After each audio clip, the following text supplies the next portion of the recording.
Assalamualaikum. Nah, hari ini menunya kita bikin burgo.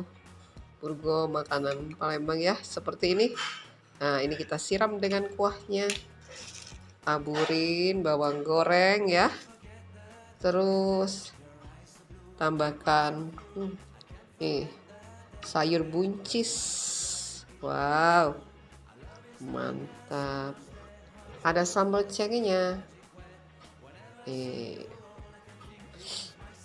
Terus tambahkan telur rebus. Siap disantap.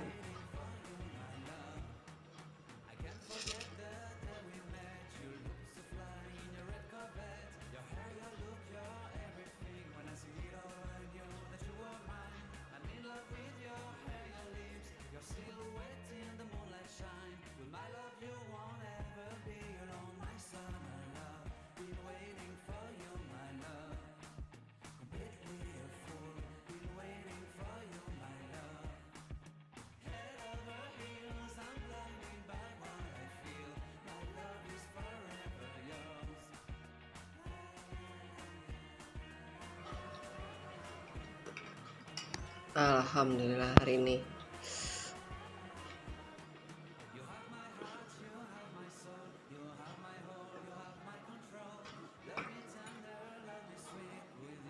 Alhamdulillah berbuka hari ini dengan burgo. Wow, mantap nih.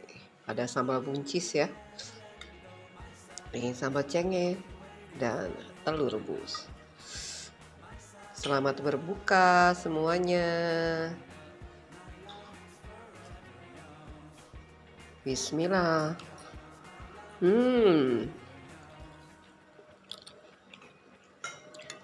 Lemak nian.